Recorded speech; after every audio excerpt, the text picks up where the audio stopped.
Shabbat Shalom. For the last, 10 years, on the last Shabbat of the secular calendar year where I happen to be around, I will be away the next two Friday nights, I've made it my custom to present a sermon in PowerPoint called The Top 10 Overlooked Jewish Headlines of the Year. Now, I approached this project this year with a little bit of trepidation because of how ugly it has been, especially since October 7th, for the Jewish people. And I wondered to myself, would presenting top 10 overlooked headlines, which usually bring a little bit more lighthearted fare to the table, just be like putting lipstick on a pig? That's not my intention at all. It coexists, the difficult with the sweet. And so it would not be good if October 7th were remembered as the only headline for the Jewish people of 2023.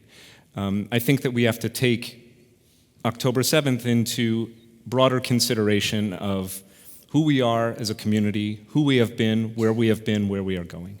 So with that in mind, I present to you the top 10 overlooked headlines of 2023, a totally unscientific list that I've compiled. And we do so on the Sabbath of Parshat Miketz, which is the kind of a middle portion of the very long saga of Joseph and his brothers. It's the part where Joseph is going to be installed as the kind of vice pharaoh over all of Egypt. And I've actually selected a verse for our consideration to frame the project of looking at the news from the past year. So this is the passage from Genesis chapter 41, verses 32 and 33. As for Pharaoh having had the same dream twice, it means that the matter has been determined by God and that God will soon carry it out. So the Parsha begins with Pharaoh disturbed by a dream that he has had, a recurring dream, as it were, with two sets of symbols encountering the same kind of activity. First, he dreams of ears of corn sprouting as he stands by the Nile, healthy and ripe and full. And then after the ears of corn that are healthy and ripe and full, a bunch of shriveled, yucky-looking ears of corn also sprout up and swallow up the healthy ears of corn. He falls back to sleep. He has another dream. This time, 7 cows come out of the Nile, full-bodied, plump, happy cows. And then 7 skinny, disgusting-looking cows also come out of the Nile and eat up the healthy cows. He's very troubled. He doesn't know what to do. None of his sorcerers in the court of Pharaoh are able to interpret it. And then he is reminded by one of his servants who had been helped in prison that there is a prisoner who's been languishing there for 2 years, a Hebrew named Joseph, whose particular talent is dream interpretation. So Joseph is given a nice bath and a shave, and he's taken out of his shackles and brought before the Pharaoh. He hears the dreams and he interprets, and he says, here's the deal. Egypt is going to experience 7 years of plenty, followed by 7 years of famine. And then he says both dreams mean the same thing, and we get to this verse. As for Pharaoh, having had the same dream twice, it means that the matter has been determined by God, and that God will soon carry it out. Sometimes when we hear that something terrible is happening, we need to prepare for it. Whenever this war is over, Israel will almost immediately go deeply into a period of investigation and soul-searching, trying to understand why they missed what Hamas had been so obviously planning for such a long time.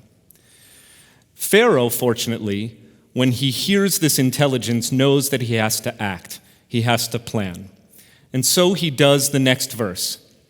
Accordingly, let Pharaoh find someone who's discerning and wise, whom you can set over the land of Egypt. Now, this is Joseph's advice, but Pharaoh looks at him in the face and says, you're the one for the job, my friend. And Joseph is appointed.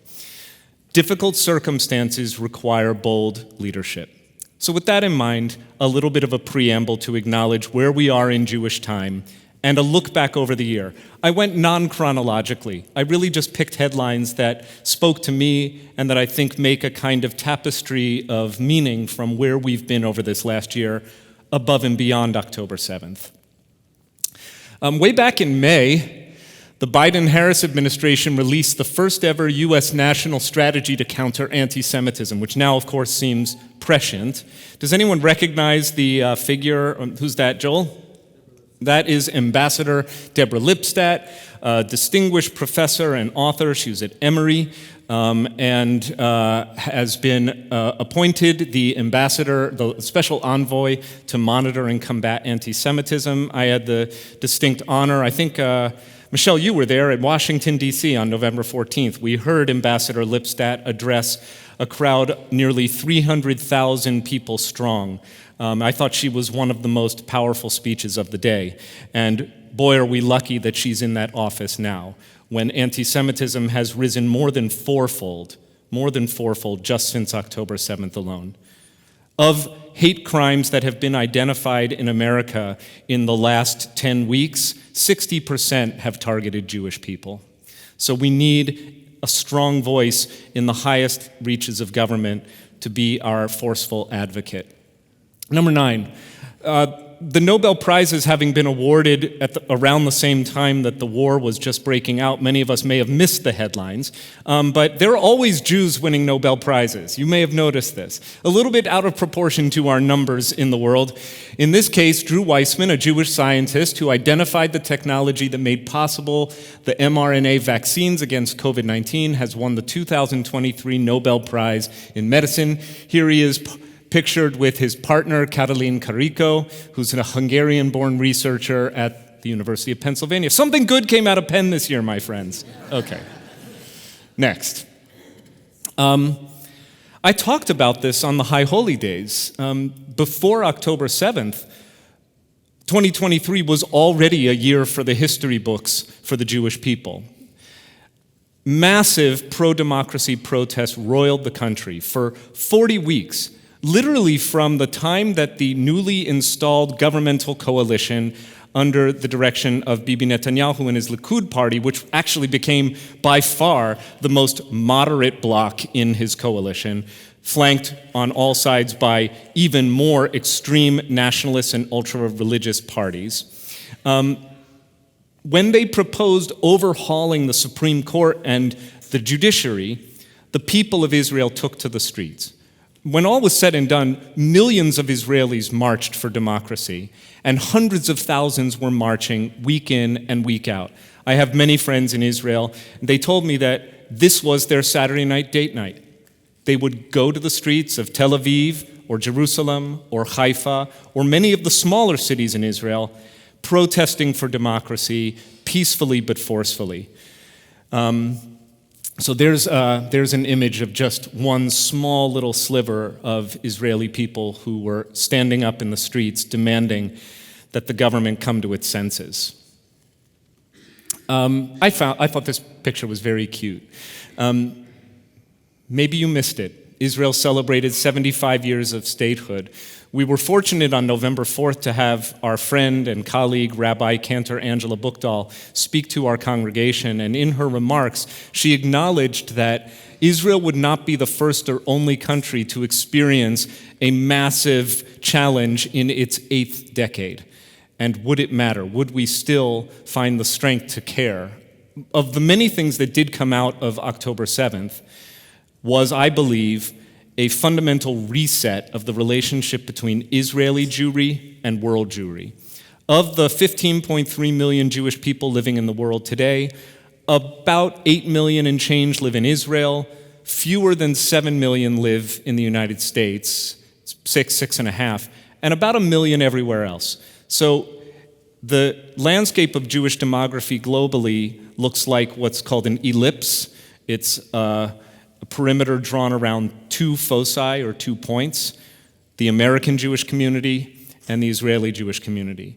And if we learn nothing else this year, let it be that we need each other, not just to celebrate milestones that come around every 25 years or so, but every single day. One of the outcomes of the protest movement was this, which I thought was fascinating and easily overlooked. There was this past year in Israel a huge surge in demand for non-Orthodox life cycle officiation. Weddings, bar and bat mitzvahs, conversions, even restaurants wanting to be certified as kosher by authorities who may be Orthodox but who are not part of the ultra-Orthodox Rabbanut, which is the officially recognized rabbinical establishment that has jurisdiction in Israel over things like who's a Jew, what does it mean to convert to Judaism? What is required? Who can preside over weddings and funerals? All of the things, by the way, that make Cantor Kleinman and me ineligible to solemnize weddings or conduct funerals in a way that the state of Israel recognizes because the ultra-Orthodox Rabbanut is empowered. And so when you have this surge in demand, it's very interesting to see a response again to some of the, I think, more extreme characters in the governing coalition prior to the war. The people were not silent this year. Okay, something a little fun. The three biggest movies of the year, both in box office take and in critical acclaim. Barbenheimer, that's the mashup of Oppenheimer and Barbie. And the fellow to the left is Bradley Cooper doing his very best Lenny impersonation, Maestro, which I think just came out or is coming. Is it tonight? Like tonight's the theatrical release? Already up for Golden Globe Awards, though. So together, these three films, each of which highlights a Jewish character. Yes, Barbie is Jewish. You probably didn't know this. She doesn't look it.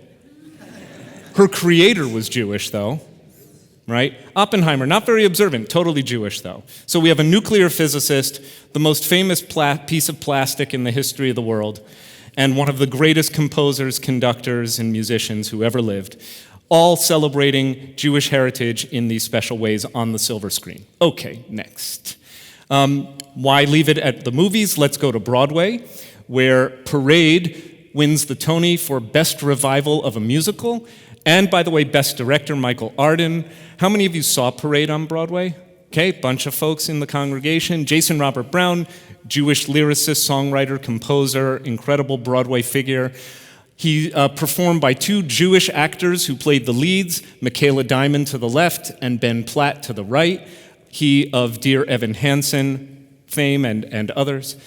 Parade tells the real-life story of Leo Frank, a Jewish man falsely accused of murdering a 13-year-old girl 110 years ago. Although eventually he was exonerated, Frank was lynched in prison before he could be released. Really important story, heartbreakingly told on the Broadway stage. Did any of you see a video featuring 19 Major League Baseball players standing up for Israel and condemning Hamas? Came out just weeks after the war began, back in October actually, where a whole bunch of players, both current and former, were featured. It was actually a video produced by Israel to get, at World Series season, the message out in front of a very wide audience, chiefly a non-Jewish audience, that these players stand with Israel. And I have a kind of like a complementary picture here which tells a similar story. We're looking in the striped jersey that says Israel, the fellow on the right. I have like a little, this guy here. That's Ian Kinsler. He is the Jewish executive of the Texas Rangers, and he threw out the first pitch in Game 3 of the American League Championship. When I went to Israel in June and July of this year, we had many high-level conversations with actually Ambassador Tom Nides, with a lot of diplomats, with a lot of military and ballistics experts, people who are journalists, people who were part of the democracy movement, members of the Knesset, both in the government and in the opposition. There was one conversation that everyone at those levels of involvement in how Israel operates wanted to talk about, and that was Saudi Arabia. Because in June and July, significant efforts were being made, not very much behind the scenes. It was actually leaking into the press every single day, that Israel and the Saudis were coming closer than ever to normalizing relations.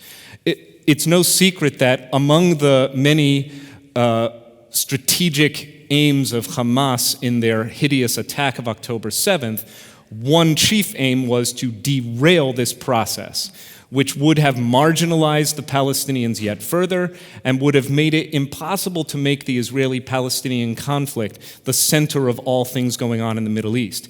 If you want to credit Hamas with something they've done since October 7th or on October 7th that they can declare victory about, that's one of them, having derailed this very important process of Israel normalizing relationships with its neighbors and returning focus to the Israeli-Palestinian conflict, which is exactly what they wanted to happen. But I have here the three figures who had been in these barely covert talks: Mohammed bin Salman, or MBS on the left, Joe Biden, of course, and Bibi Netanyahu.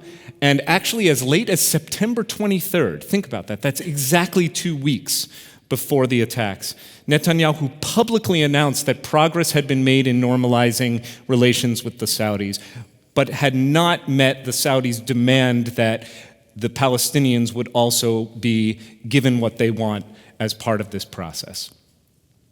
Okay, the number one headline. I did return, you heard, even though I said we weren't going to talk much about October 7th, talked all around October 7th. And the last one, I returned to it, but maybe an image you didn't get to see as Hanukkah concluded just tonight. This is a Chanukiah that was erected by IDF forces in Gaza.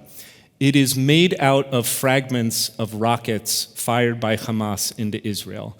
And other military detritus that was collected and assembled into a very large makeshift Hanukkah menorah. May the lights continue to burn, a symbol that even in the darkest times and the darkest places on earth, Am Yisrael Chai, the people of Israel yet lives and lives to fight another day. Shabbat Shalom, my friends.